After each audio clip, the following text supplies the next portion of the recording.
Welcome to the Cedar Falls regular City Council meeting this April 1st, 2019. I now call this meeting to order and ask for a roll call from Madam Clerk, please. Miller. Here. DeBoer. Here. Cruz. Here. Blanford. Here. Dara. Here. Whelan. Here. Green. Here. All members present, Mr. Mayor. Thank you. Item 1, is there a motion to approve the regular meeting of March 18th? Second. Motion second. All in favor say aye. Aye. Opposed, nay. Motion carries. I do have a couple of proclamations to read this evening.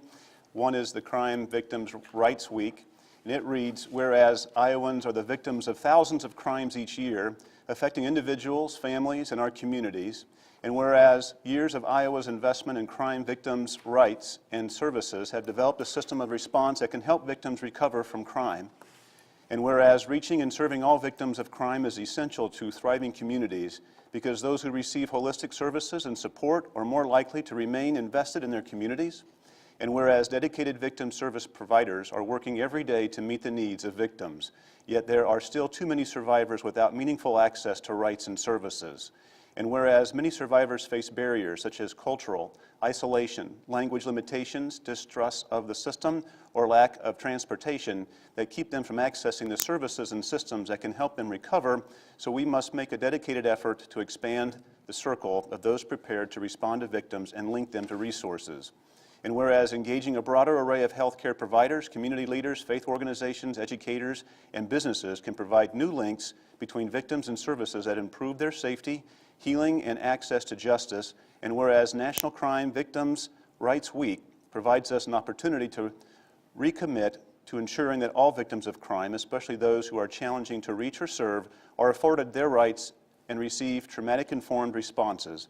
And whereas the Victim Resource Coalition of the Cedar Valley are hereby dedicated to strengthening victims and survivors, building resilience in our communities and our victims' responders, and working for justice for all victims and survivors. Now, therefore, I, Mayor Jim Brown, do hereby proclaim April 7th through the 14th, 2019 as Crime Victims' Rights Week and reaffirm our commitment to assist all victims of crime now throughout the year and to express our sincere gratitude and appreciation for those community members, victim service providers, and criminal justice professionals who are committed to improving our response to victims so that they may find relevant assistance, support, justice, and peace. Signed this first day of April 2019. I believe Glenda Hewsome is here to speak on this behalf. And can I bring others up too? Sure, absolutely. Because this is not just, I just represent one agency. I'm with Family and Children's Council, and I bring the preventative into this, where we do preventative education from elementary students through adults and helping them learn how to stop this from happening. But then we also have Rosario, who's with Riverview Center, and they work with victims. And yes, and then we have Laura, who is with Department of Corrections. Wonderful. And there's actually we have a group of us, and there's probably 15 agencies that are represented, and we get together every month to see how we can work together to help change Wonderful. the face of this. Wonderful. Thank you for coming. Thank you for all you do. Thank you. Appreciate it.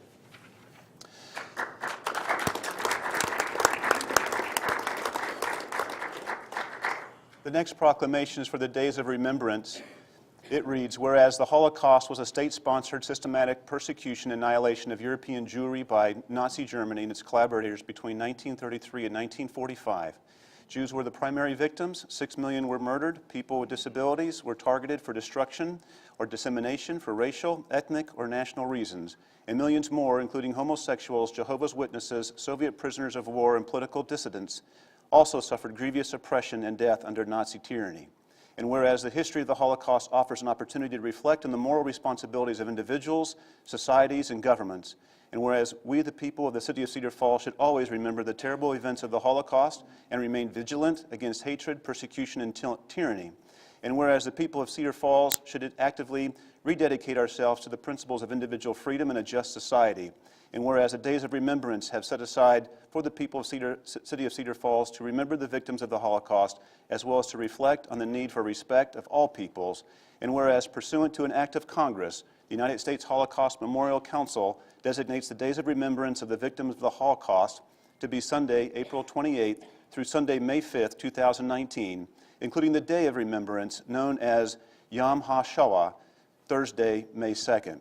Now therefore, I, Jim Brown, Mayor of the City of Cedar Falls, do hereby proclaim the week of Sunday, April 28th through May 5th, 2019 as days of remembrance and memory of the victims of the Holocaust and in honor of the survivors as well as the rescuers and liberators, and further proclaim that we as citizens of the City of Cedar Falls should work to promote human dignity and confront hate whenever and wherever it occurs. Signed this first day of April 2019. I believe Stephen Gaze is here as well for that.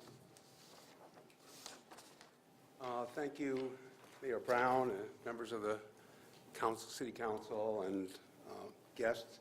This is the 13th consecutive year that the City of Cedar Falls has issued a proclamation for the Days of Holocaust Remembrance, and I think if we look at what's happening around the world today and in our own neighborhoods, the importance of cities and states and national governments committing themselves to working to prevent kinds of evils, the hate, the bigotry, the racism, the anti-Semitism that led to the Holocaust has never been more urgent.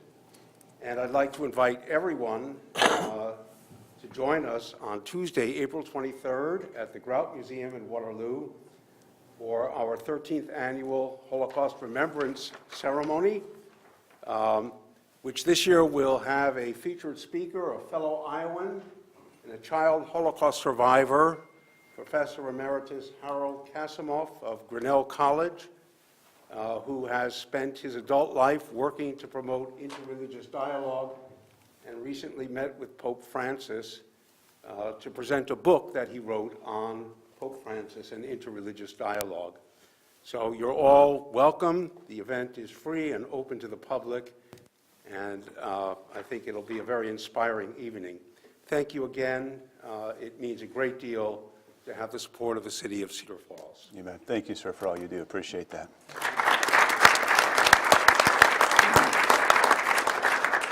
Before moving on, I do have a little surprise for council and staff and the public. I met a very nice young man at the Dan Gable Wrestling Museum ribbon cutting last week. He's wrapping up his degree in education at UNI. Told me he'd also like to coach. He told me he wouldn't mind coming tonight, and we just found out recently he was able to after spending the day in Des Moines with the Iowa legislature. But I'd like to recognize the 2019 NCAA National Champion in Wrestling, UNI's very own Drew Foster.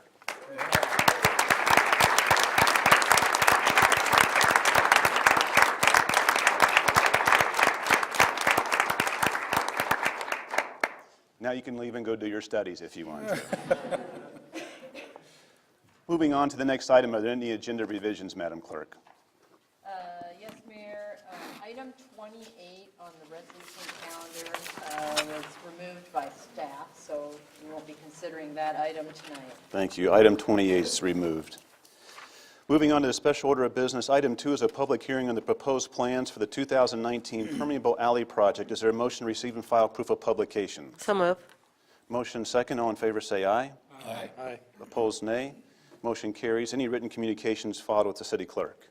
I have no written communications on file, Mr. Mayor. Thank you. Before we move on to the public comments, I'll have Chase Scroggy, I think, our principal engineer, speak on this particular public hearing.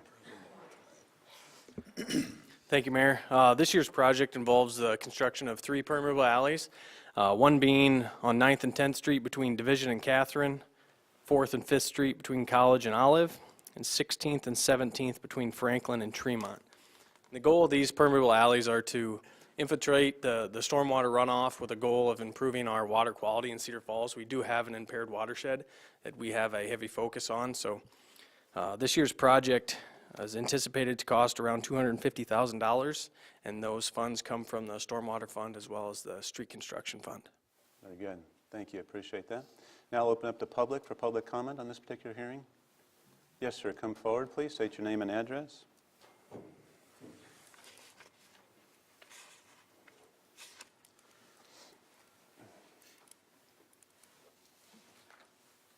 I finally solved the puzzle.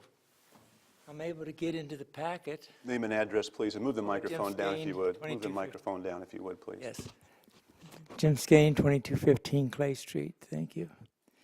I finally found in the packet the information that was just presented partially by Mr. Tolan. But I've always wondered if there are critical pages for this, why can't they be produced and shown to the public as the item is being talked about? Item after item, there's no support provided. On this particular one, see, I followed this issue. It's a little bit of a project for me ever since they put one in, because I live where there is an alley, and that alley is a very rough alley. Very few country roads are that rough. And evidently, there's enough money to spend $250,000 on these permeable alleys, and not enough to maintain the alleys of the rest of us. I think I was told at one time by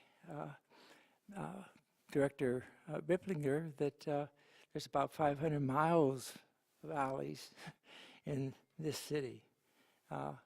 And if that's the case, how can this project, and I have one of them that was done last year right up the street from me, and I've tried to figure out what qualifies these particular places for permeable alleys. If it's a matter of Dry Run Creek, the ones that are being done this year are nowhere near Dry Run Creek. The first one was nowhere near Dry Run Creek, the one that was behind ex-Councilman Tiber's home. Now, there's something wrong with this program. There's something wrong with using funds for this purpose when they should be used for the purpose of maintaining the services of the alleys. I mean, I don't expect my alley to be improved. In fact, it got to the point where at the end of the alley, after the winter, it was a hard winter, there was a big pothole in the street in 22nd Street. So I know that there will be just 7-0 supporting this, but to me, it's one of the least valuable things that the council authorizes. And one of the most valuable things they ignore, and that is the alley program. Thank you. Anyone else for public comment in this public hearing? Hearing and seeing none, I'll declare the hearing closed. Moving on to item 3 is a resolution approving and adopting the plans for the 2019 permeable alley project. Is there a motion, please? So moved. Second. Motion second. Open it up for council for questions or comments. Mr. Green? Mr. Mayor, just would I ask for clarification from city staff on the measurements that we're using to determine that the remediation's having the desired effect in our previously constructed alleys? We have not put special monitoring into our projects or added on to them. That way, our estimated benefits are from independent research that's been done, and we say then this is the scope of our project or the amount of permeable paving, and so then we can estimate that based on that information. Anything further from council? Can staff just describe how you determine which alley would be done? So there are a lot of factors that go into it. Obviously, a majority of Cedar Falls is in Dry Run Creek watershed. There are multiple sub-watersheds, some of which are impaired. And when we look at the alleys, obviously we coordinate with Public Works, see what kind of maintenance costs they have. A lot of the alleys have gravel that gets washed out in the street, and there's significant maintenance repair costs to do that every year. Whether or not there's an outlet for the stormwater to go, if we do install a permeable paver system, is there somewhere for that water to go? That's a large cost too. And then we try to prioritize them in the impaired watershed as well as maintenance costs that the city puts in, as well as a storm sewer outlet. And those would be called our first priorities. Thank you. Anything third, Mr.? Yeah, while you're standing up there, would you go over the funding? Thank you. Would you go over the funding for this project? I know it comes from multiple sources, and we're part of that. I'd appreciate it. So the city has a stormwater fund, which is generated from new developments that come in. They pay a stormwater fee based on impervious area, as well as a stormwater fee on the monthly utility bill for residents. Those funds are used to improve water quality in Cedar Falls. So this would be a project in which we utilize those funds. Thank you. Anything further from council? Has been motioned, second requires a roll call vote, please. Voting aye, Mr. Mayor. Thank you. Moving on to item 4 is a public hearing and proposed amendments to the College Hill Neighborhood Overlay Zoning District of the Code of Ordinances relative to certain provisions in the College Hill Neighborhood Overlay Zoning District. Is there a motion to receive and file proof of publication? So moved. Second. Motion second. All in favor say aye. Aye. Opposed, nay. Motion carries. Any written communications filed with the city clerk? I have no written communications on file, Mr. Mayor. Thank you. Again, before public comments, I'll open it up to Karen Howard from staff. Thank you, Mayor. Just have a few slides here to show. I know this has gone through quite a process, and this came to the council a few weeks back, and the council made some requests for modifications, so we sent it back to the Planning and Zoning Commission. I'm sorry, we're on the wrong slide here. So on January 9th, the Planning and Zoning Commission made these recommendations to the council, and I just want to go back through those recommendations. In summary, the biggest thing is that they wanted to eliminate the confusing language about principal, accessory, and secondary uses with regard to mixed-use buildings in the College Hill Overlay District. That right now is making it very difficult to determine what the standards are for a mixed-use building. It's made it very difficult to get things through the development process. And then to add a definition for a mixed-use building and distinguish that from the definition of a residential building. That will help clear up the language and make it much easier for that development process to work correctly. In addition to for a mixed-use building, then we need to come up with what the parking requirement would be for a mixed-use building. And in the College Hill overlay, there are specific parking requirements for the different types of uses allowed in the overlay. So we needed to create those new standards for this. We want to clarify that no parking is required for non-residential uses, so just a purely commercial building. And then for dwelling units within a mixed-use building, the standard would be one parking stall per bedroom, but not less than one stall per dwelling unit. During that discussion at the Planning and Zoning Commission, it was brought up by the College Hill Partnership and several people that spoke at the meetings that there was concern about the existing residential dwellings on the upper floors of some of the commercial buildings in the College Hill overlay. Because it had been interpreted in the past that those apartments did not have to have parking, with this new standard to add parking to the code, there was a concern about those apartments becoming non-conforming.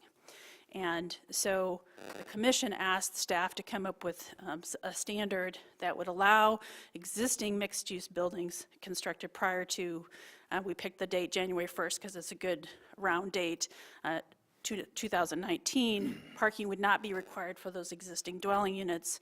In addition, there was concern that some of the upper floor spaces in the existing, most of them are two-story buildings, are underutilized to some extent. So there was a request to allow those spaces to be used for a couple apartments above of those buildings. So we wrote in a standard to say that if there was an existing building, parking wouldn't be required for that upper floor space if it was converted to residential use. Also, there was a change to the parking requirement for multiple dwellings to match the proposed parking requirement for residential dwelling units within a mixed-use building. So that was to give an issue about fairness between the different types of uses in the similar locations.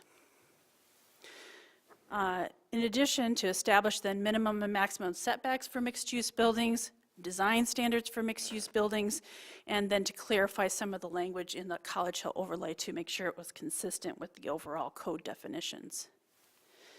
So as you recall, then on March 4th, the council did have a conversation about that and voted to refer that back to the Planning and Zoning Commission with some modifications. And the request was to make sure that the mixed-use buildings the standards for parking requirement changes would only apply in the C3 zoning district. So what staff did was we created two separate paragraphs in the code, one to address parking for mixed-use buildings in the C3 district, and then a different paragraph to address parking for mixed-use buildings in the other zones in the College Hill overlay.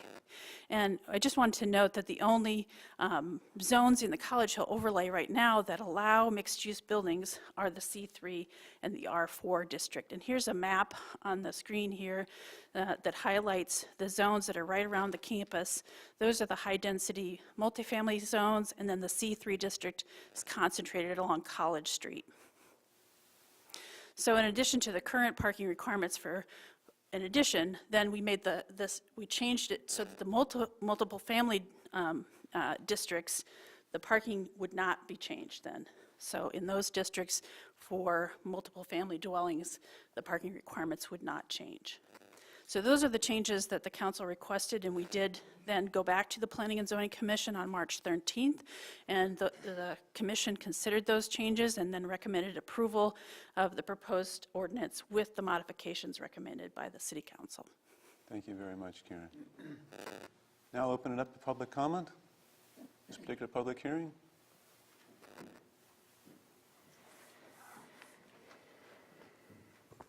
Catherine Sogard, 330 Columbia Circle in Waterloo. I'm the Executive Director of the College Hill Partnership. And the College Hill Partnership urges you to approve these amendments to the College Hill neighborhood overlay. We urge you to not delay these amendments any longer. We urge you to not delay for the parking study, as the parking study is going to evaluate the use and enforcement of the public lots and not how to write the code for private developments and their parking requirements. The CHP wants to thank city staff for considering the entire array of our concerns with these amendments, including the variety of the zoning in our district, adapting the amendments to accommodate our feedback, clarifying confusing and, let's be honest, disputed language, ensuring current mixed-use buildings are considered and allowing them to be grandfathered in, and creating a compromise for the parking requirements with the considerations of walkability, ease of use of the district, aesthetics of the district, and our limited space due to the small area of our C3 district. The College Hill Partnership believes these amendments reflect compromise and clarification, which has been the main concerns of this issue from the CHP, the public, the city, and including this council. I want to thank you for your time and thorough consideration on this matter, and I strongly urge you to pass these amendments in front of you. Thank you. Thank you, Catherine. Anyone further? Public comment on this public hearing? Hearing and seeing none, I'll declare the hearing closed. Move on to item 5, as passed an ordinance amending Chapter 26 of the Code of Ordinances relative to the College Hill Neighborhood Zoning District. Upon its first consideration, is there a motion? So moved. Motion second. Open it up for council discussion. Mr. Mayor? Mr. Whelan? Sorry. Yes. I just have a quick question. I need to have the mic, sorry. Thank you. This has been very controversial, which is why it went back to P&Z. And I appreciate the work that you did and what P&Z did. My two questions are, was this clear enough that College Hill Partner weighed in on it? Were they in favor of it or against it? And secondly, what was the vote out of the P and Z? Was it unanimous? The vote was unanimous at P and Z with the amendments made, that council requested. Thank you. Mr. Cruz. Yes, I have a concern on one particular sentence, I guess. It's stating, for mixed-use buildings constructed prior to January 1st, 2019, parking is not required for existing dwelling units. This is the grandfathering provision that they're asking for. And if we look at our current code, section 29.112, non-conforming use, it spells out very specifically if a property was legal prior to any changes, it becomes legal non-conforming or grandfathered through. If it's not legal, it can't become legal unless you fix the deficiencies that prevents it from being legally based on our code. So in a situation, if a development agreement is not satisfied, this language here would potentially make it legal, and I have a problem with that. Our code already addresses this particular concept here. So I, after other comment, specifically this, I'd like to make a motion to strike that. Can certainly circle back with you. Does staff have any comments? I'm not sure if you're familiar with those sections of the code. Yeah, I think that the concern at the time was that if something becomes legally non-conforming, that's right, it's grandfathered in, but that legal non-conformity can't change over time. So I think there was concern that as buildings change, or if there's some underutilized space in the upper floors of some of those two-story buildings on College Street, that be able to be utilized for residential uses without having to put parking, because most of those buildings don't have space on those lots to add additional parking. Those were the concerns expressed at the Planning and Zoning Commission. Okay, if I'd respond to that. Please. There's two separate sentences here I'm looking at. The first part is if a property has been remodeled, is functioning as a rental, and is legal. It's got a occupancy permit, and it's functioning. It's automatically grandfathered through. So this sentence here appears to be not needed. It could attempt to bring something through that's maybe deficient right now on parking, according to development agreements, that sort of thing. So I have a great concern with that. Things that are there now, that have been there for years, are fine. They fit the use of what was specified when they were converted. So I'm zeroing in on that right now. I could touch base on the second part, the second sentence that you talk about, upper floor space that's converted to residential use. After this code is changed, if it's changed, you simply get a permit to change and update. If there's no parking, it could be office space. They say there's a lot of office space needed. So it doesn't prevent the use of underutilized upper levels. So for now, I want to talk about the first sentence, and then we could talk about the second part of it. So I think one of the concerns about having a non-conforming label put on your property is that there aren't the ability to make some changes to that over time. There's some certain restrictions to non-conforming uses, and I think so those would be some of those changes, but those concerns that were expressed. Go ahead, sir. Actually, that's not necessarily true. There's a whole section in the code that talks about permitted changes to a legal non-conforming building. You can change quite a number of things. It usually has to do with number of bedrooms and parking spaces, and when you're grandfathered through, that's a privilege. And if you're not legal now, this sentence here would potentially make it legal, and I have a concern with that. I think that's probably a policy decision for the council about that. I mean, what we included in the ordinance was amendment after the College Hill Partnership and the Planning and Zoning Commission discussed the concern there about the ability to remodel and use upper floors for residential that may not be residential right now, or the non-conforming status and the impact of that to something that was already approved by council prior to this change. So the point about maybe there could be additional bedrooms and then there's no parking triggered, I mean, that's, I think, a discussion for the council to have about the ordinance. But what I'm looking at here is not converting additional upper floor space. I'm talking about what is really legal nonconforming. It says for mixed-use buildings constructed prior to January 1st, 2019, parking is not required for existing dwelling units. Okay? There is one particular building, and I'll say Urban Flats, that right now is using over 30 of the city parking spots. And in the development agreement, it specifically says that through planning and zoning and city approval, they were required to have off-site or not public parking, and they don't have that. So this would change the situation on that particular property. What I recall from the discussion of the Urban Flats building, and that was approved in early 2016, I believe, and at that time they were proposing commercial on the first floor and residential above. As it went through the reviews with the Planning and Zoning Commission and Council, the amount of commercial on the first floor did change as it went through the review process. However, they continued to have commercial on the first floor. So we continued through Planning and Zoning Commission and city staff making the recommendation that it met the C3 district and the overlay requirements at the time, which is the very point that we're talking about tonight, making some clarifications to because of some of the concerns. What we did is that went through the process is talked with the property owner, the developer proposing it, and because of the parking concerns and because we knew that their primary goal was to serve students of UNI, was talking about how they could ask the tenants to obtain parking passes with UNI so that there was the option to park further away and that we were accommodating the need for vehicles. And that was a stipulation of approval with the site plan, I believe, but I could double check that.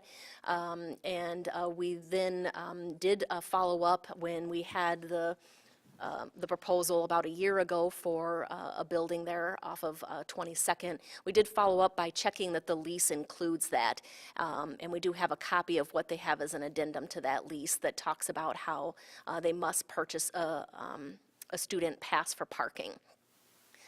There's nothing in our approval that stipulated that no public permit could be issued, so one of those tenants could come in and ask for a permit for the parking, for the public parking lot that is behind that building, and as long as they pay for the permit, they are entitled just like any other member of the public. And so I believe that we've seen instances of that, but the lease for that private property does include an addendum to require a UNI parking pass. I'd like some clarity from somebody that might understand the UNI parking pass situation, but my understanding is a non-UNI student that could be renting these properties cannot buy a pass on campus. And I have a copy of a memo dated after the construction of the project that says that based on P&Z discussion, parking is an important point due to the scale of the residential use and demand in the area, so off-site parking was a condition of approval and needs to be provided. So through this last winter, it was very evident that the residents buying passes were parking in this city parking lot, and there was no snow removal. And it created a very hazardous situation. The handicap spots were filled with snow. Pictures were sent to me and others. So I think there's other options that should be looked at for parking for that property that would be available and not city parking. So that is why I'm asking to remove that, that sentence there, because the legal nonconforming language is already in our code to satisfy that. If what you're saying would hold up under scrutiny, we could take this sentence out and it wouldn't affect anything. Is there a motion there, Mr. Cruz? Yes, I'm making a motion to remove the language that I read earlier. For mixed-use buildings constructed prior to January 1st, 2019, parking is not required for existing dwelling units. Very good, thank you for that description. Is there a second? Second. Motion second. We'll open it up for discussion. Attorney Rogers, can you clarify what Ms. Howard was talking about in terms of the distinction between legal nonconforming and what we're talking about with this language? I can tell you that the zoning code does have a general nonconforming use definition. I am not prepared to tell you how the provision under discussion melds with that general provision, whether they conflict or they work together or not, without further study. This is the first I'm hearing about this.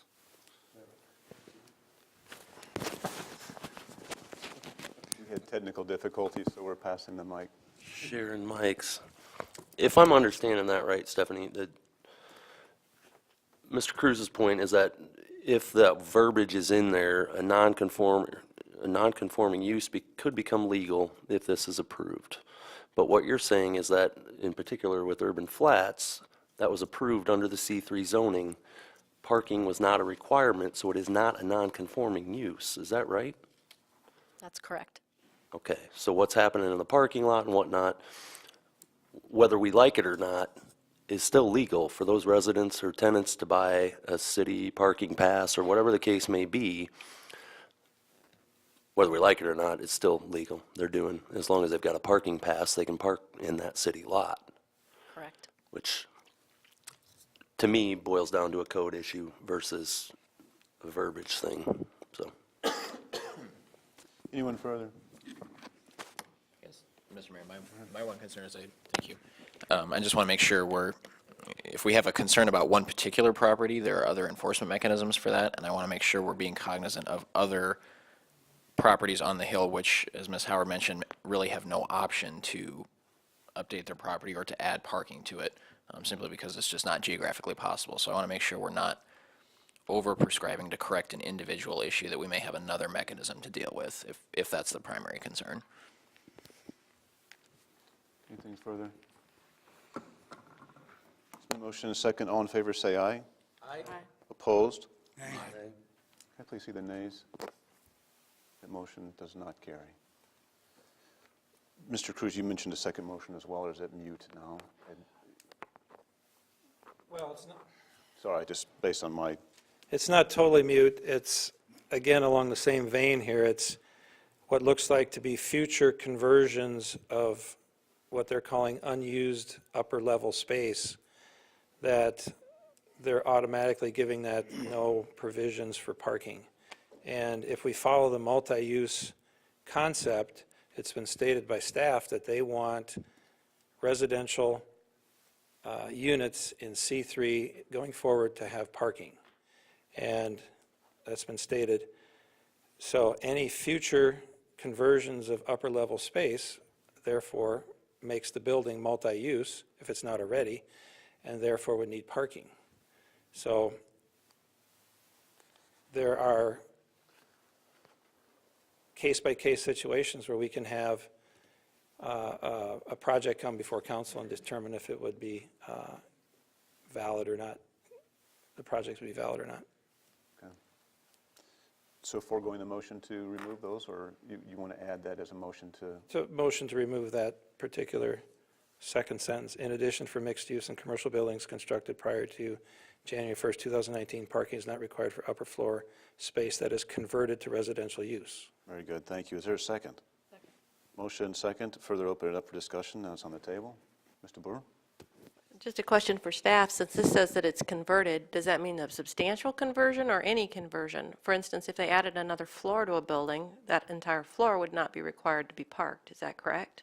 No, it would be for existing buildings as they are now. So any existing space in that building as they are now could then be converted. So if they had a space to put in 3 units, for example, then they would not be required to put in any parking for those 3 units. That's correct with this provision. I think the concern was that there wasn't a lot of space on the existing along College Street. Most of those buildings are filling the entire lot. So the concern was, could they convert that upper floor space to residential without requiring parking. So they wanted to put in extra rental units in which there is no room to put in, to park their tenants. Is that right? That's right. Anything further from council? Thank you. Ms. Howard, do you have any idea how many units or how many buildings we're talking about that this could be applying to? Do you have a rough estimate at all? I don't have a rough estimate. I think there's not, as you know, there's a lot of one-story buildings on the hill and then a few two-story buildings. There's a few buildings that are a little bit taller than that. But so I think the existing space would mainly be the floor above the ground floor. So fairly limited, and I think that's why the commission felt fairly comfortable recommending that for those few units that could be created on the second floor of the existing buildings, that it would be okay to allow that to occur, to utilize that space. Thank you. One more question, if I may, Mr. Please. Mayor. Attorney Rogers, if this amendment were to pass, would this constitute yet another substantive change requiring another reevaluation by P&Z? I think unfortunately it probably would. All right, thank you. Anything further from, yes, go ahead, Mark. Just to kind of jump on that as well, I can't think of a building up there that isn't currently residential above the first floor. So I'm struggling with that. I'm sure there's always situations that slip through the cracks, but I like that we're trying to look down, if a building burns down or something, and it has to be rebuilt and nobody, it's a two-story building the way it sits. I like that we're leaving that flexibility out there myself. If we want some feedback on maybe whether there are existing ones, we could ask the College Hill Partnership Executive Director if she can think of any. If it's pertinent, council can request that. So requested. Catherine, do you know off the top of your head, or? I do believe there is one building I can think of that was converted from a residential to an office space, but I believe it would be like a 1-unit, 2-unit type of situation. I believe it'd be above the Little Bigs, that area, and potentially there might be another building that some of the space above, like the second floor, is being used as storage for the commercial underneath, but like Ms. Howard said, it would be 1 or 2. So there is a building for sure, and if I'm remembering correctly, it was once a residential unit above commercial. All right, thank you, appreciate that. Anything further from council? Mr. Green? Mr. Mayor, is just a point of clarification, is this just for the amendment then? This is just for the amendment to remove the future conversions mixed-use sentence, if I'm saying that right. Anything further from council? In motion second, all those in favor say aye. Aye. Opposed, nay. Nay. Nays again, please, just to confirm, does not pass. Moving back to the original ordinance as amended upon its first consideration, its motion second, I will open that back up to discussion by council.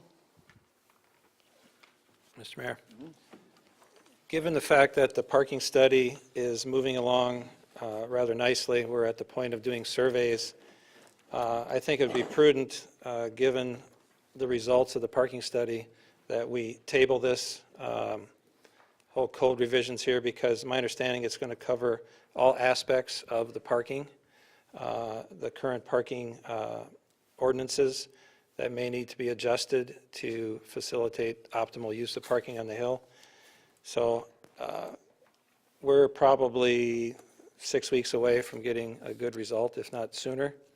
And I see that it would be very important to have the best code on the books for all people involved, developers, future residents of these buildings, and everybody else that's stakeholders on the Hill, to not overcrowd or whatever may happen with intended or unintended consequences. So I would make a motion to table this until time when the parking study is complete and we can apply it to the current zoning on the Hill. Thank you. Motion to table until after the parking study. Is there a second?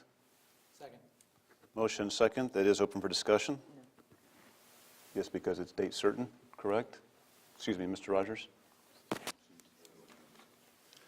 Motion to table with condition, which was after the parking study, debatable. Is debatable. Open it up for discussion with council. Mr. Green? Yes, Mr. Mayor, there are two parts of this that I'm really concerned about moving forward with the ordinance as it is.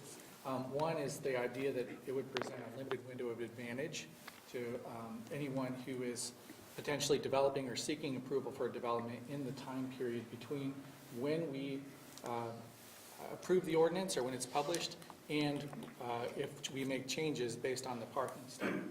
It was brought up that the parking study wouldn't address the specifics of the property under development or that we may be considering next few weeks. But it says specifically in the provisions for the consultant, when they agree to do the parking study, it says, we will perform a parking impact analysis for the proposed 5-story mixed-use project that has been proposed in the College Hill District. This parking impact analysis will attempt to determine the anticipated parking demand generated by the proposed project and to compare the anticipated demand against observed parking occupancies in the immediate project area. So that's, in my mind, specifically the reason why we should wait. Thank you. Any further discussions on the parking study, tabling the parking study? No? What was that from, Rob, if you don't mind? From the proposal that we approved for the parking study at a special meeting back in March.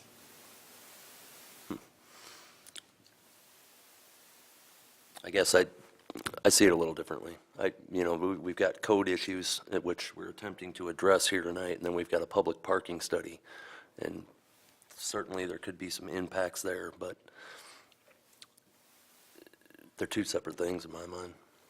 I'm sure there's some overlap to a certain degree in a public parking facility, but changes similar to what we saw in downtown, in theory, are going to address those in the short term. So. Thank you. Anyone further from council? Mr. Gaines, I'm wondering if you can just clarify, I know we talked about this at length, but the distinction between the completion of the consultant's work, so the survey and the analysis, and implementation or action by the council. So you really have a lot of moving parts here, and I say that we have a traffic or a parking study that's going on in the Hill, and then individually as new development comes on the Hill, we'll have for each of those development projects, we will have a traffic impact study saying what is the demand on the public parking with those particular things. So as we move forward, very similar to what we did with the downtown parking study, is as you see, there's still going to be a significant amount of time that's in front of us until we make code changes to the ordinance. So for instance, another piece of that moving puzzle is the visioning process that we're going through in the downtown area now. That visioning process is going to take in the streetscape, the parking study, all of those elements to do a final code revision. We anticipate that's going to be very similar to the Hill. We're going to, right now we're clarifying some language that we can all admit that there's some discrepancies and just downright problems with. But a small piece of that is the parking study. As we move on, we're going to be doing some visioning on the College Hill area. We're going to be looking at parking. We're going to be looking at buildings. We're going to be looking at aesthetics, and all of those code changes we're anticipating would take place in, which would be probably a couple years, well, a year down the road. So, thank you. Anything further from council? Mr. Green, did you have something? Mr. Cruz. I guess my interpretation of Mr. Green read from the scope of the parking study, he's specifically stating the impact of a 5-story building on the surrounding area and what it would do, and therefore then that would give us an opportunity to adjust our parking codes around the College Hill area. If we pass this on the first reading now, we have 2 more readings, then we have the structure coming, the project coming through planning and zoning, then coming to us.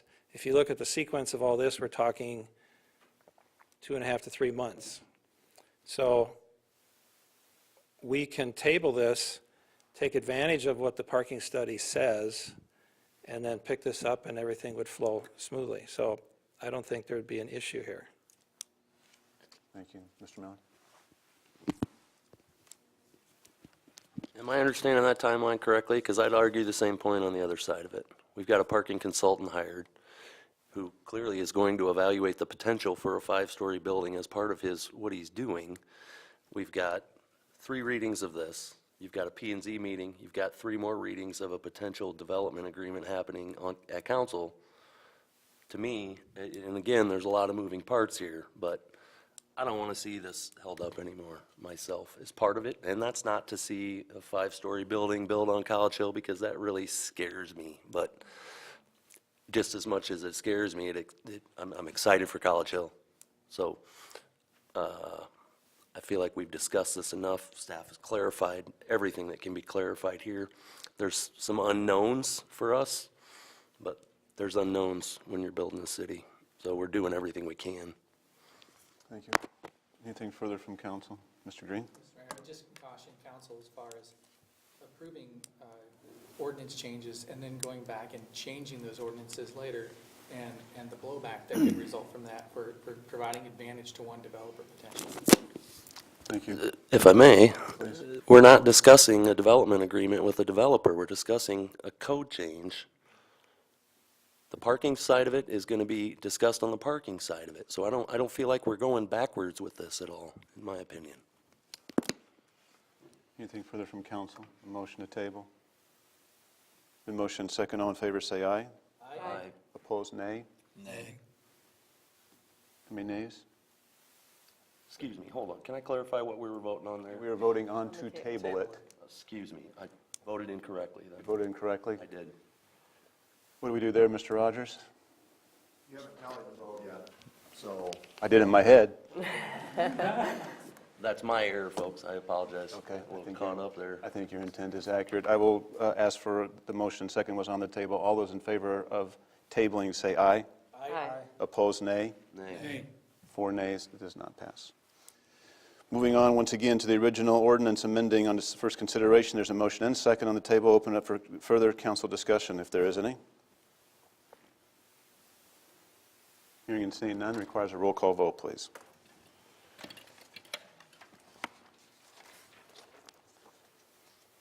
Five voting aye, 2 voting nay, Mr. Mayor. Thank you. Moving on to item 6 is to pass ordinance 2937, adopting the Code of Ordinance for the City of Cedar Falls upon its second consideration, where staff is also requesting a motion to suspend the rules requiring ordinances to be considered at 3 separate meetings. Before I actually ask for the motion, I will request a brief background there from Attorney Rogers giving us reasoning for this request, please. Thank you, Mr. Mayor. As council knows, contracts that come before council are weeks and sometimes months in the making. By the time it gets to council, there are some timeliness issues, and so the timing of our ordinance changes is important because many of our contracts cite to the Code of Ordinances. And so if a contract comes forward and it cites the old version when we pass a new version or vice versa, there's a built-in ambiguity. The contract process has to be amended and start over. So that's number one. Expediting adoption of our new Code of Ordinances would help alleviate that problem. The second issue would be there are also ordinances in the pipeline now that must cite to the Code of Ordinances, and so the sooner we get those changed, the correct citation can be made in the new code, in the new ordinances coming forward. And so it's all, we make this request in order to expedite, so we know where we are in contracts coming before council, and the ordinance changes that are coming forward cite to the correct Code of Ordinances. If council decides to move forward with this being second final reading, it's allowed by the Iowa Code, it's allowed by our local rules and our ordinances. Very good. I will open up to questions before we have 1 or 2 motions. Go ahead, Mr. Blanford. Yeah, Attorney Rogers, I want to be sensitive to expediency. I understand how important that is for us, but I also want to acknowledge that this is, I think, the first major overhaul we've had in some time. Is that correct? Many, many years. So I'm a little hesitant to rush that process. Is this directly impacting any current project or initiative as far as is it halting it or adding an extensive delay of any kind? A delay, not a halt of anything that's coming in the pipeline, just a delay, perhaps. Would you characterize it as a significant delay or anything that will prevent city staff from executing essential functions? I don't think so. It would not put the city in any disadvantaged position with regard to any of those contracts. That's not what I'm suggesting. In other words, it's not an emergency situation, but it would be helpful for the many things we've got coming down the pike to get this passed this evening. Thank you. I will add for council, depending upon a motion that would be received, again, it's either for the second consideration or to suspend the rules. If it's moved to suspend the rules, that requires at least 6 yes votes, just for clarification's sake.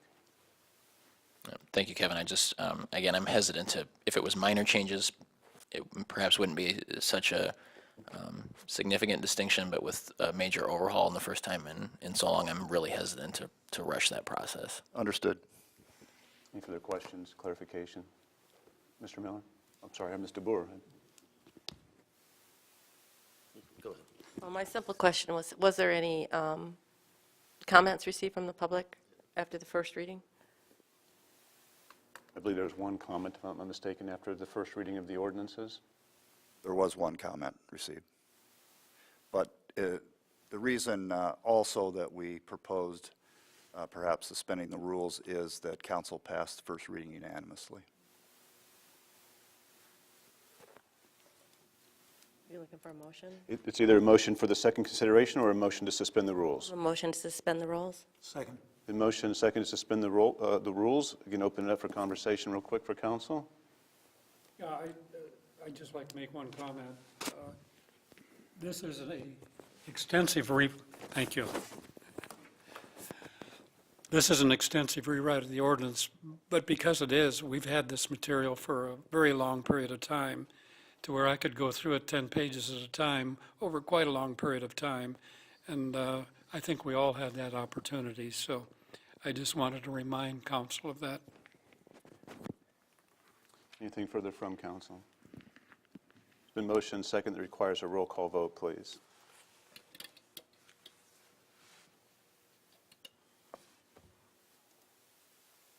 Voting aye, 1 voting nay, Mr. Mayor. That motion does pass. Move on to item B, is pass the ordinance upon its third and final consideration. Is there a motion, please? So moved.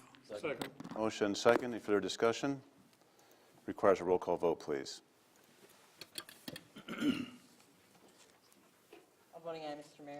Thank you. Moving on to item 7 is pass ordinance 2938, amending the Code of Ordinances by removing property located at the southeast corner of West 12th Street and Union Road from A1 and placing the same in RP. Upon its second consideration, is there a motion, please? Motion to approve? Second. Motion second. Any further discussion from council? Requires a roll call vote, please. All voting aye, Mr. Mayor. Thank you. Moving on to the consent calendar, the following items will be acted upon by a voice vote on a single motion without separate discussion. Unless someone from the council or the public requests an item to be pulled for such discussion. Is there any such request from the council? Any such requests from the public? Yes, sir. 9? Mayor, I'm sorry. I wanted to talk about 12. You wanted to talk about 12? Yeah. Okay, we'll pull it for you. Yep, thank you, Rosemary. I've got items 9 and 12. Anyone further from the public? Hearing and seeing none, I'll summarize the items on the consent calendar. Hold on one second, sir. Mayor, my name is Jeff Hansen, and I had a stroke, and I carry this stick to show you the depth of the snow of the Cedar Falls, what do they call it, the traffic department, piled my alley. Mark's there. Okay, yeah, so we can all see it. Very good. And I'm also worried about the students at 809 Grove Street, and they have the trash in the alley, and they have apparently going to be a bonfire if they get it started. And there's a large piece of concrete across the street from me that needs to be moved. Very good. Okay, thank you. Thank you very much. I appreciate it. Moving on to the consent calendar, I will open it up. We're pulling items 9 and 12. Any further items from the public? I will summarize less those items. Number 8 is receive and file the resignation of Jamie Renfrew as a member of the Arts and Culture Board. I want to say thank you for Jamie for serving the city. Item 10 is receive and file communication from the Civil Service Commission. 11 is receive and file departmental monthly reports of February. Item 13 is approve the request for a temporary sign on West First Street for the Make-A-Wish Walk, April 24th through the 27th. 14 is approve a request for street closures for the downtown show and shine May 5th. And 15 is approving applications for licenses. Is there a motion to approve the resolution minus 9 and 12? So moved. Second. Motion and second. Any further discussion from council? All those in favor say aye. Aye. Opposed, nay. Motion carries. Moving up to item 9, it reads, receive and file the committee of the whole minutes of March 18th relative to the pavement management and bills and payroll. Is there a motion, please? So moved. Second. Motion and second. Open it up for council and the public.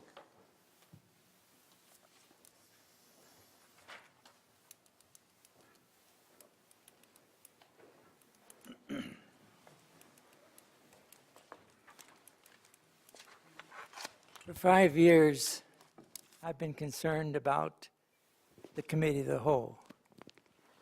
During my academic teaching career, I taught parliamentary procedure. And there is a motion to go into a Committee of the Whole, and what that does is that instead of the formal back and forth, you can have a more informal way of discussing an item. But it has to be done within that particular meeting after that meeting has started. And all of a sudden, in early 2014, there were committees of the whole. And I think the early committees of the whole weren't even open to the public. I've looked at the committee structure, and under the new system, there are only 3 committees: administrative, planning and zoning, and then there's that third one. But there's nothing that authorizes the committee of the whole. Mr. Mayor, point of order, sir. In Administrative Procedures 7, it says, speaker comments must remain civil and directed to the subject under consideration. I believe our subject under consideration now is whether or not the minutes as they were sent to us are an accurate reflection of that meeting. So with respect to speaker's comments, I believe they're inappropriate for this time, would be more appropriate for public comment, sir. Agreed. This is relevant to everything, but the point is that when you consider this, which would be a report from a committee, there is no indication that the report was a public report. The meeting of the committee of the whole is like a movable feast. Sometimes it's 5 o'clock. Mr. Skeen, you're going to need to get back to the minutes if you approve the minutes that are, or have a problem with the minutes of the meeting. Well, I'm talking about the fact, and I would like to have at least some consideration to the fact that there is no provision in the city code. Once again, you're going back to No, provisions okay, of for the code. I'm okay. going to have to call you out of order. So then Mr. Mayor, there's a point- question. Point of order, please. Point of order. There's a question. Attorney Rogers, are we operating within the laws of the state and within the ordinance of the city in regards to the committee of the whole meeting? The committee of the whole is a valid committee. Where is it? It's a meeting of the council, and as such, the actions taken there are appropriate. Very good. Mr. Skeen, I'm going to call you out of order unless you have a Okay. problem with the minutes Okay, accuracy. I just thought I would raise the point. Thank you know, very it's much. One I of the appreciate illegal that. things that we're doing. It's Thank you. not done legally. Any further comments from the public on item 9? Been motion and second. All in favor say aye. Aye. Opposed, nay. Moving on to item 12 is endorse the recommendations of the Library Board of Trustees, the Art and Culture Board, and the Parks and Rec Commission regarding the use of Berg and Ray funds held by the Cedar Falls Community Foundation for the benefit of the library, the Hearst Center, and the Recreation Trail. Is there a motion, please? So moved. Second. Motion and second. Any further discussion from council? Ms. Rosemary. Good evening. I'll get this down here a minute. Can I just say before, Rob, if I might point out Rob Green, we cannot hear him at all. His Okay, mic is not working, so Okay, thank you. Yep, we're having difficulty tonight. On 12, I just don't understand the way this is written, and it's just for my edification. Okay, the recommendations, the Library Board of Trustees, okay, the Art and Culture Board and Parks and Recreation Committee. Are these funds held by Berg and Ray funds? Who are they held by? They're held by the Community Foundation. Do they, I know when you gift some of your monies to an organization, there are little things attached to it sometimes that it's only may used for something. And I'm just wondering how all this got put in one pot. Sure. I'm going to refer to Jennifer on Sure, that. sure can. They are held at the foundation, but they are held separately. So there's the Berg Fund for the library, Berg Fund for the Hearst, Ray Fund for the library, Ray Fund for the rec center, and then there's some other library accounts there too. So they're in the foundation but held separately. And so what this process is that every year these boards, like the library board, the park and rec, and the Hearst, for their particular funds, they make recommendations and kind of outline how they think the funds might be used over the next year.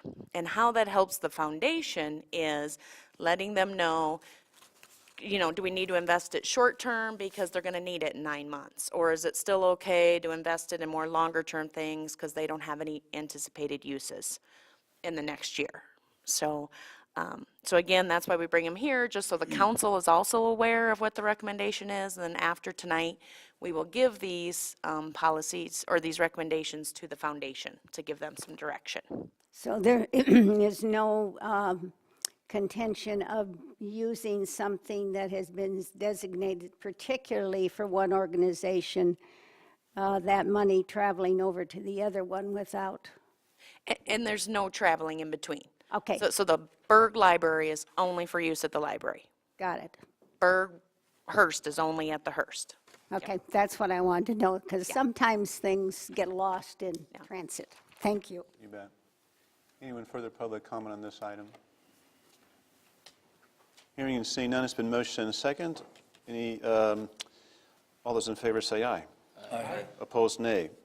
Motion carries. Next item is a resolution calendar. These items will be acted upon by a roll call vote on a single motion without separate discussion unless someone from the council or the public requests an item to be pulled for such consideration. Any such requests from council? Item 26, Mr. Mayor. 26. Or further from council? From the public? Hearing and seeing none, I will summarize the resolution calendar minus item 26. Item 16 is a resolution approving and accepting from the municipal electric and gas utilities the permanent transfer of $3.3 million to the general fund and $30,000 to the economic development fund of the city of Cedar Falls. Item 17 is approving and authorizing execution of an easement agreement in conjunction with the Sidewalk Cafe on Main Street. Item 18 is approving the Veterans Park Gold Star Family Memorial Monument site plan concept and preliminary cost estimate as recommended by the Parks and Recs Commission.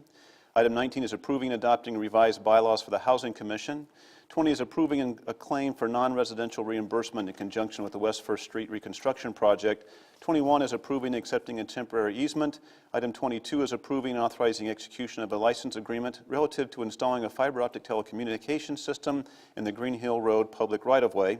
Item 23 is a resolution approving and authorizing execution of a professional services agreement relative to the Ace Place sub-watershed project. Item 24 is approving and authorizing execution of a professional services agreement relative to the 2019 construction testing services. 25 is approving and accepting a lien notice and special promissory note for property located on West 15th Street relative to the conversion incentive program. Item 27 is approving and accepting the low bids and authorizing execution of 2 rehabilitation contracts relative to the CDBG projects. And 29 is a resolution setting April 15th as a date of public hearing to consider entering into a proposed agreement for private development and to consider conveyance of certain city-owned real estate. Is there a motion to approve the resolution minus 26? So moved. Motion second. Any further discussion from council? Requires a roll call vote, please. All voting aye, Mr. Mayor. Thank you. Back to item 26. It reads a resolution approving and authorizing execution of an amended and restated development procedural agreement relative to property located in the vicinity of University Avenue and McLean Drive. Is there a motion, please? Second. Motion second. Open it up for discussion with council. Mr. Green? Thank you, Mr. Mayor. I just had a question for staff about some of the background on this project, where it says, that, as I understand it, it was in 2017, it was approved to be built only as a restaurant, and now we're changing that. So it seemed kind of unusual. I wanted to find out why we required that in the first place and why to change that. Sure. So it really comes down to the type of zoning that it falls into. So the MPC district requires by code that when it's approved for rezoning, it comes with a site plan approval. So in this case, when it was rezoned, the plan was presented for that rezoning to show it be a restaurant. So the proposal was at that time that these 3 lots could only be redeveloped if they were torn down and built as a single restaurant use. So unfortunately, due to the market, that didn't happen. So the applicant is requesting that the development agreement be amended so that they can develop like the other ones did to the south, so that those single-family homes can be reused for small commercial or office spaces. Thank you. Any further discussion, council? The motion second requires a roll call vote, please.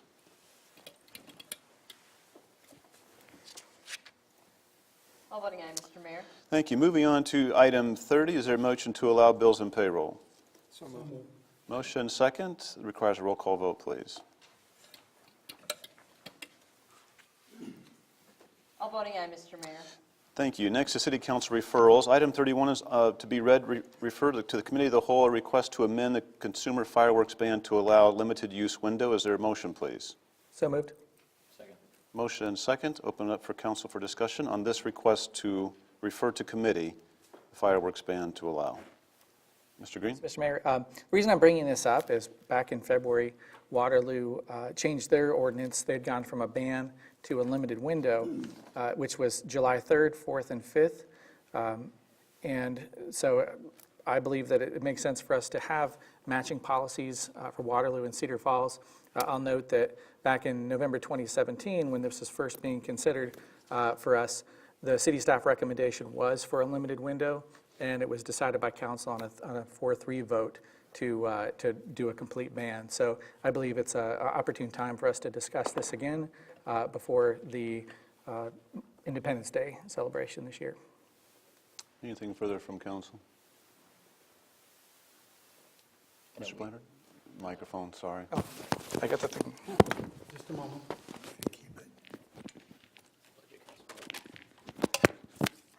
I'm giving you mine. Thank you. I know we discussed this extensively last year, and I guess my 2 concerns, first of all, I know we talked last time about just the extreme inability of us to actually enforce this ordinance. It creates an impossible burden for our public safety department. We know full well that it can't be enforced, and so I think to Director Olson's presentation last time, it would be beneficial to us to provide citizens with a limited use window to comply with the law versus essentially forcing noncompliance knowing we can't do anything about it. The other concern I have just with the motion is I want to make sure a lot of staff time went into this the first time around. I want to make sure if we move it forward, we are serious about having a discussion about advancing the ordinance. I would hate to advance the ordinance knowing we're not going to pass it and, again, invest significant staff time. So that'd be my only comment to my fellow council members. Thank you. Anything further from council? Mr. Mayor? Yes. I guess speaking to Mr. Blanford's remark about the impossibility of enforcing an ordinance as far as a complete ban, likewise, it'd be impossible to enforce an ordinance for just 3 days, because I see from my front doorstep of my house aerial fireworks going up all through the western part of Cedar Falls, and for practical purposes, I've never heard of or seen any enforcement of any fireworks that's shot off at any point in time in Cedar Falls.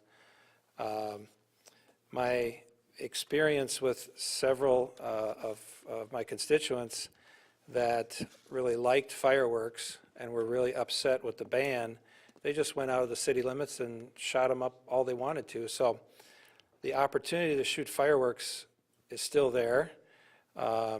If we limit a window, we still bother dramatically the people with PTSD, pets, all the reasons why we wanted a ban are still there.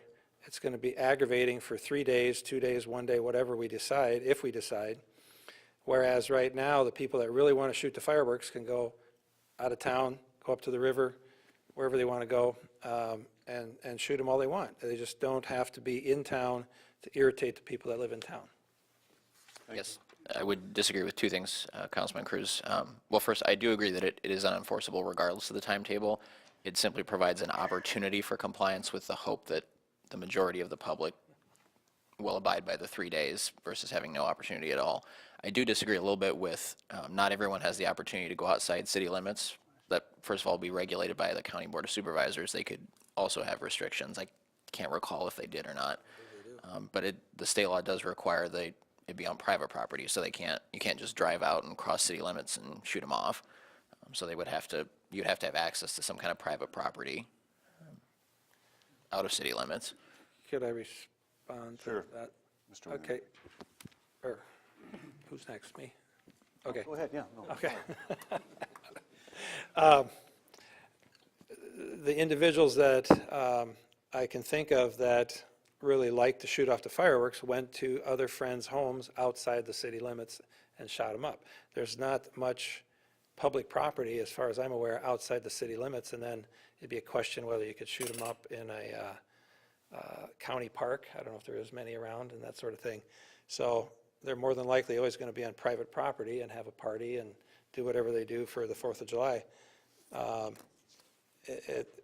It's a difficult scenario here, and I'm just not in favor of opening up that window when people can get their fix by going somewhere where they're legal. And I'm not aware that the county restricts it. Thank you. Mr. Whelan? Thank you. I'm old enough that I've had friends in Vietnam who have come up to me saying that they're very troubled during times when fireworks are fired off.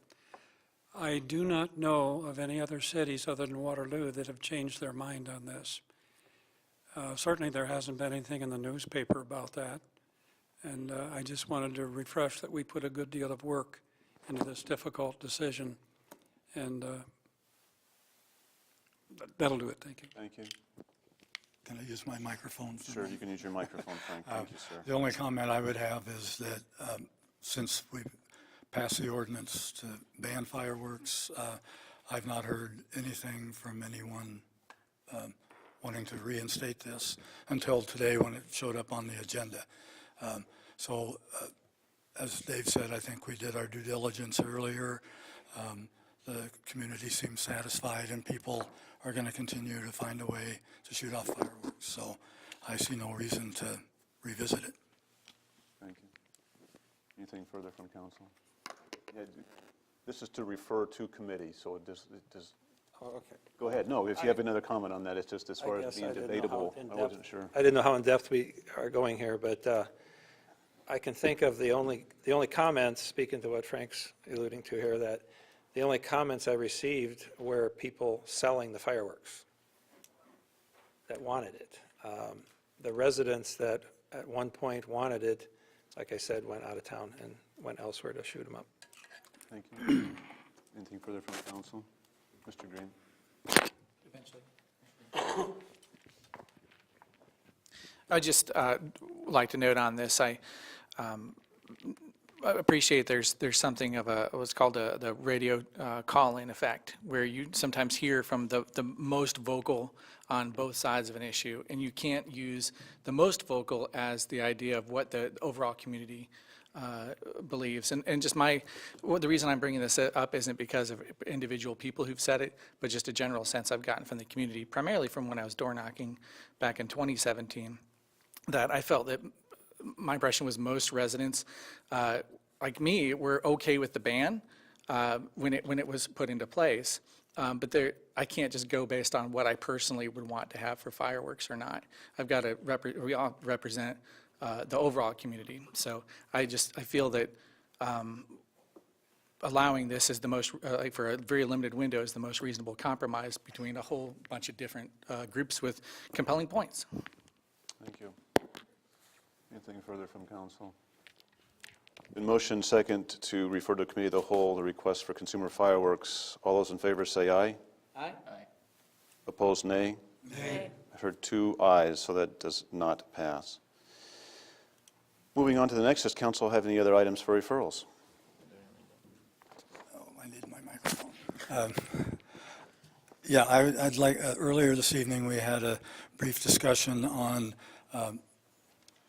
sustainability issues in the city, and we have some, I think, very useful data that I would like the council to spend a little bit more time looking at. So I'd like to refer sometime in the next couple months, hopefully when Eric Giddens is back from his responsibilities at the State Senate, to have a work session with Eric, people from CEEE, the council and staff, to begin a discussion about how we become more focused on addressing sustainability for the future of our city.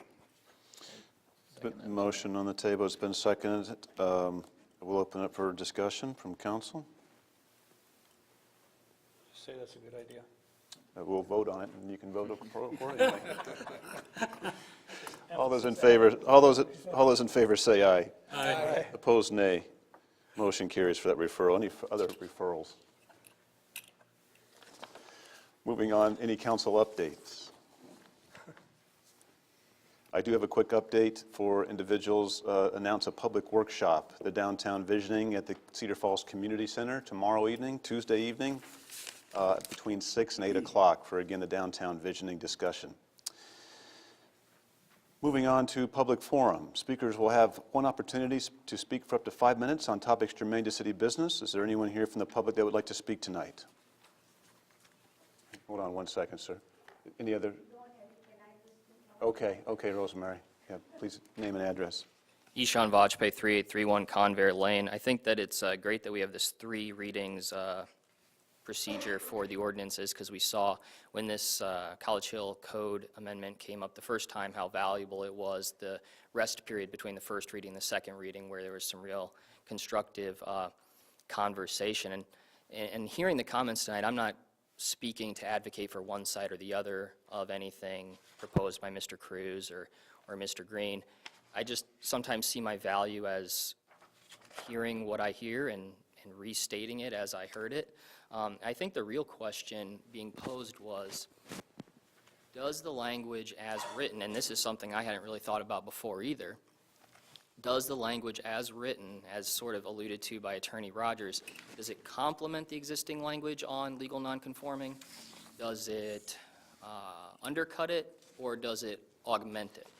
In other words, does this language possibly take, hypothetically, a building that, and we can argue about whether it is or is not illegal right now all day, and that's a conversation for another day. If it is proven to be illegal, to be in violation of code ordinances today, does the language in this ordinance sort of legalize it? And I think that's the main concern. I don't think anyone's concerned about allowing a legal building that would become non-conforming in the future to be grandfathered in. I mean, that's a basic tenet of zoning laws. But I think the question is this allowing a problem to be like, okay, now we don't have to deal with this one anymore because we're just going to elevate it to a legal status, a legal non-conforming status from what it might be right now, which is an illegal status. And I guess that's the question for staff, is if something is proven to have, prior to the change to this ordinance, to have been illegal in the first place by virtue of its violations of the Code of Ordinance, will this legitimize it, or will it still be allowed to be proven to be in violation of the Code of Ordinances? I think that's the pointed question that was attempted to be asked, and something that really needs to be considered, because I don't think it's a open and shut book on this property in question, and I'll leave that specific debate for another day, but I think that's the general question about the grandfather language of this code ordinance. So, Thank you. Before the next speaker, anything from council to staff or themselves? Previous speaker? Anyone else? Rosemary, please.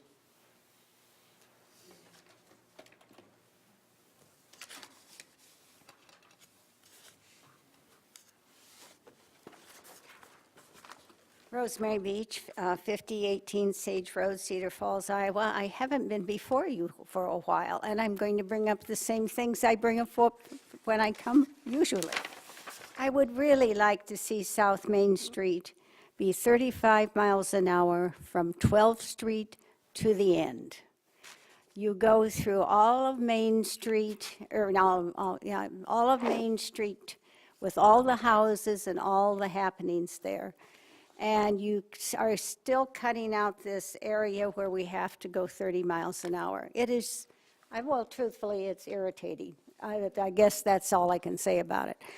And you know that nobody's traveling that speed anyway. If you can just set your mind, I'm going 35 miles an hour and be gone. So I'm just asking for that. Someday somebody may say it's a good idea.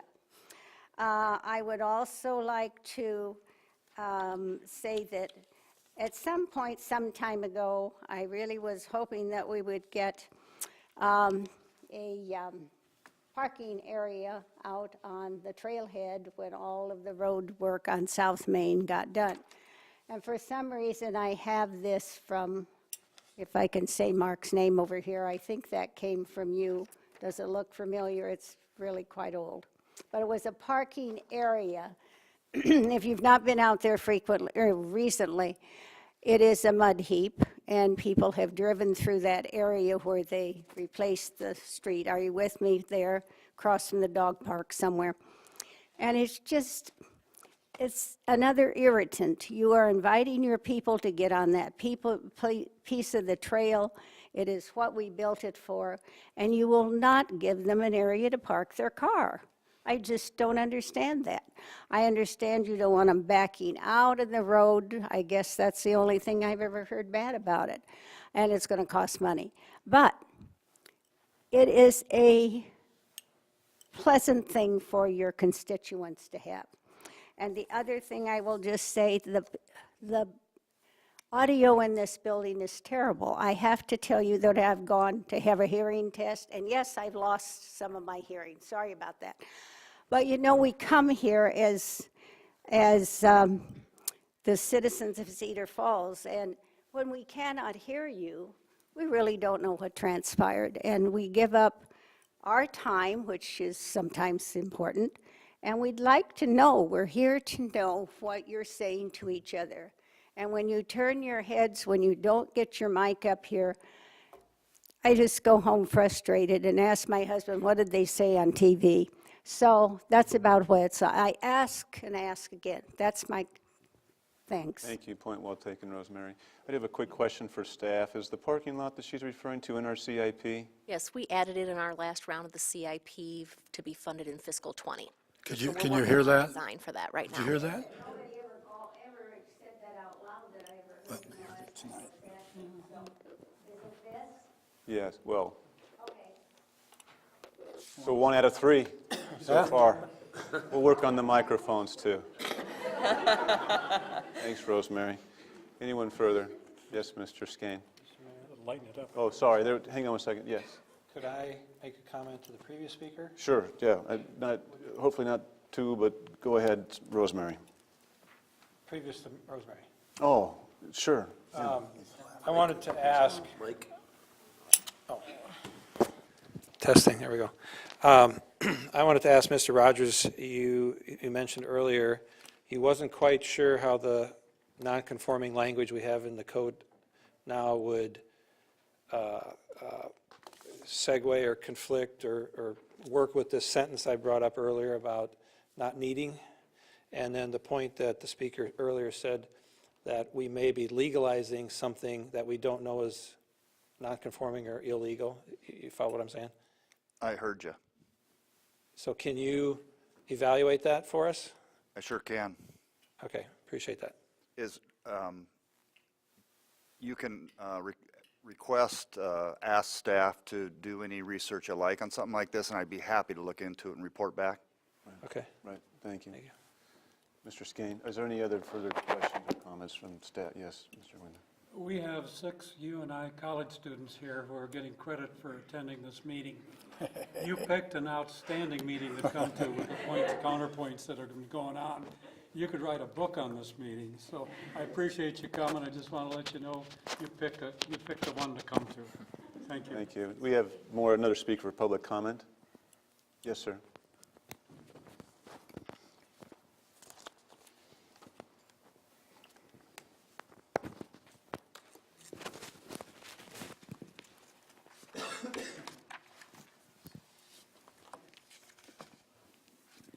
February 23rd, 2015. Both engineering 4C adopted by the City Council. Both said that 4C with 6 roundabouts would be least expensive. The state gave Cedar Falls $20 million to reconstruct the $2.2 million miles of university. 4C with 6 roundabouts was priced at $32.5 million. The actual cost is at least $40 million and probably more. So it is not the least expensive. Safest. The roundabouts institute yield signs, and yield signs are not safe. They're not as safe as timed traffic lights. If everyone has a yield sign, no one has a yield sign. Traffic is down on University Avenue because people are traveling other routes because they believe those other routes are safer. And moves all forms of traffic most efficiently. Does not move large vehicles. You rarely see an 18-wheeler coming down University on the roundabouts unless they're delivering something to a business. Pedestrians, still, I mean, we used to have many students cross at University and Pete Junior High. Not many now. And bicycles also are not moved efficiently. Additional savings to traveling public, time, gas, emissions. With timed lights, Main to Midway, and I have done it many times, took 2 minutes and 30 seconds. With roundabouts, it takes 5 minutes or more.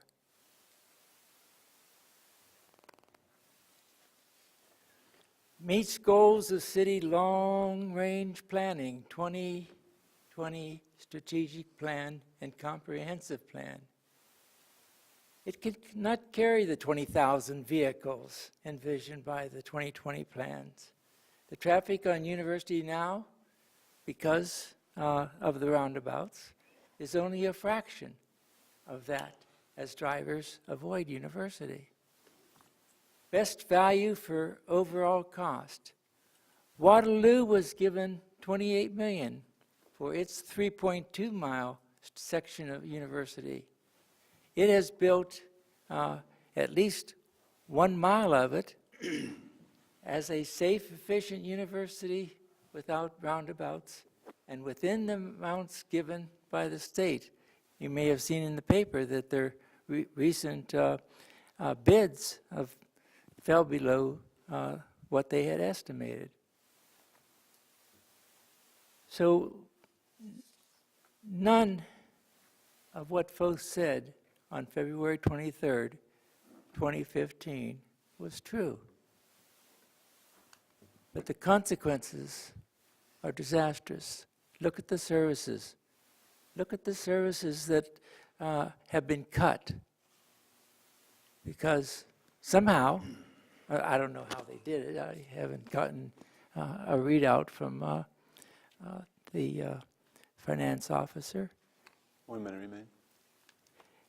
But the point is, you know, and then there is the reluctance. Spend $40 million on university and break it as a corridor, and then you won't spend a few dollars to make North Cedar a four-way stop sign.